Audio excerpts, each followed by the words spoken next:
It's time now for Morning Rounds. Joining us are CBS News Chief Medical Correspondent Dr. John LaPook and CBS News contributor Dr. Holly Phillips. First up this morning, John has an inside look at the trial and approval process for a new experimental treatment. Anthony, over the next few months, we'll be following the progress of a novel approach to a disease that affects as many as 350,000 Americans, multiple sclerosis. 11 years ago, Megan Quinn had just gotten married and was the picture of health. I used to run 5 miles a day. All of a sudden on my 3rd mile, I started dragging my foot. I didn't understand. I thought, okay, I'm just getting old and I'm getting tired. I was 27 years old. But nothing ever clicked to me that something was wrong. The diagnosis was multiple sclerosis. Multiple sclerosis, or MS, is an autoimmune disease where the body attacks itself and damages myelin, the protective covering surrounding nerve cells. With that insulation compromised, the nerves deteriorate and can cause a wide range of symptoms, including visual problems, fatigue, and weakness. For the past year, I've had a really bad time with this disease. In what way? Just with my hip not working, with one night I woke up and I couldn't feel either of my legs. Right now, my biggest problem is my hamstring. I cannot get my hamstring to cooperate when I have to walk. Now it shakes. See how tense my muscle is? Right, no, I see that. Current treatments only try to stop progression of the disease. Megan is about to test a new approach, using stem cells designed to actually make MS patients better. So I'm going to put this on your chest. Stem cells can be morphed into any cell in the body. Patients like Megan have bone marrow removed, and the stem cells inside are then changed into the kind of stem cells found in the brain and spinal cord. Those cells will then be injected directly into the spinal cord. The hope is they will repair the insulation and perhaps even the wires underneath. Dr. Saud Sadiq of Tisch MS Research Center of New York is leading the research. This is the very first time in history that somebody is doing exactly what you're doing. Does it frighten you at all? It's something that we have to do. I think we have to take these steps because everything else we have done hasn't worked. John, this new approach now has to go through several stages before approval, right? So what happens next here? Well, what happens next is she, next week, is going to get the first injection of stem cells if all things go according to plan. And the reason why she's doing this, even though it's really potentially risky, is she wants her life back. Right. She has young kids. She wants to be able to run after them. She can't really run after them right now. And she also sees the silhouette of the future. We know this is an unpredictable disease. She could have further deterioration. She just wants to have a normal life. It would seem to me that injecting anything into your spinal cord is really risky. I mean, did she talk about that, saying she had fears that other things could go wrong? You know, she pretty much put it in the back of her head. She knows what the risks are. They were very perfectly and clearly explained to her, and also the fact that we don't even know potentially some of the risks that could happen. But she's willing to risk it because she just wants to be able to run after those kids. And of course, we'll be continuing to follow her prognosis as it gets further along. Much of the country was in the grip of record-breaking cold this week, and when temperatures drop, the risk of carbon monoxide poisoning goes up. Holly, I don't think a lot of people think of this type of poisoning. No, Vanita, and we should.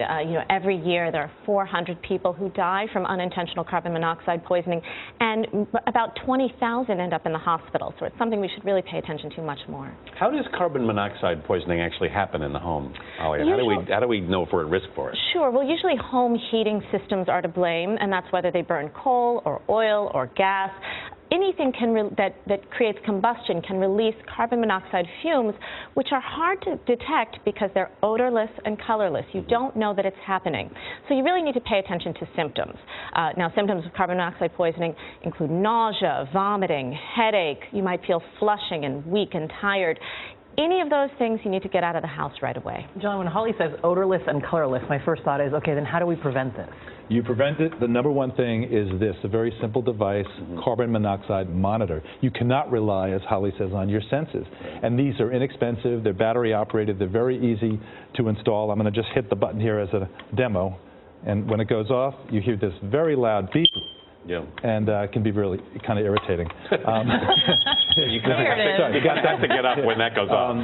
But that's the most important thing. And believe it or not, Less than, there's no carbon monoxide on this set, don't worry, it's just going to go off in a second. Less than 1 in 3 American homes actually have one of these, so if there's one takeaway lesson from today, get the carbon monoxide monitors. Then some other common sense things. Once a year, you should make sure that your heating system is inspected. If you're heating inside, especially on cold days like this, don't use anything that produces a gas or smoke, like, for example, stove or an oven. And then finally, if you smell gas, you should call an expert. Now, remember that Holly said it's odorless. It's not necessarily that you're smelling the carbon monoxide, which you cannot do, but if your system is malfunctioning, if, for example, a refrigerator, it may also be malfunctioning and putting off carbon monoxide. Right, so that's a very good investment. All right, John, thanks.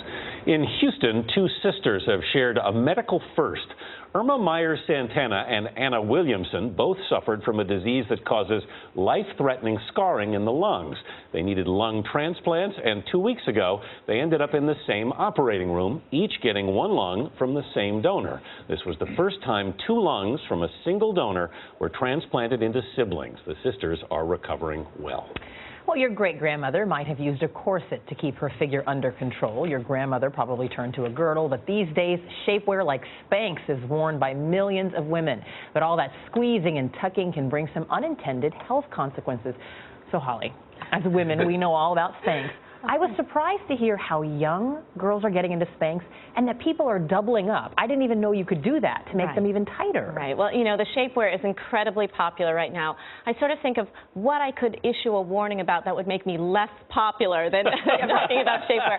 And I don't know if there is any, but a lot of people wear it, and most people wear it safely. But there have been some reports of nerve compression, that's pain and tingling down the legs, frequent urinary tract infections, and other issues with digestion. It can worsen acid reflux. So what do you do to minimize risks if you want to wear this stuff? Right. Well, it's really about, these are not 24-hour-a-day, 7-day-a-week garments, right? They should be used infrequently and at most 3 or 4 hours a day. And the packaging itself on a lot of the shapewear warns not to buy a size that's too small. They usually have a diagram of how to know exactly what size you should have, and not to layer it. That can really increase your risk of having some problems. Okay. Finally this week, it might not come as a surprise that being healthy can make you happy, but it turns out the reverse may also be true. Happiness itself may lead to better health. Canadian researchers have found that people who say they enjoy life tend to maintain better physical function in daily activities as they age. This makes total sense when you think about it, doesn't it? I love this study. What they did was they studied more than 3,000 people 60 and over. This was in England.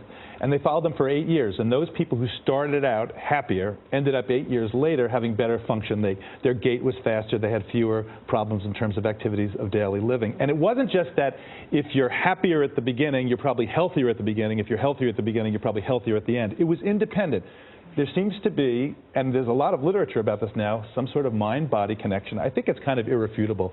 There is certainly a connection. It's tremendous. And I also like to think about, you know, as we age, one of the things that makes us happiest is just personal, interhuman connection. Right. So whether it's friends, whether it's family, even whether it's a pet, having those connections is likely to keep you happier and hence, as John just pointed out, healthier. Someone could just come up with a happy pill, you know?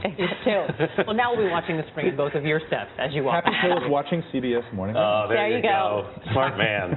Dr. John LaPook, Dr. Holly Phillips, thank you.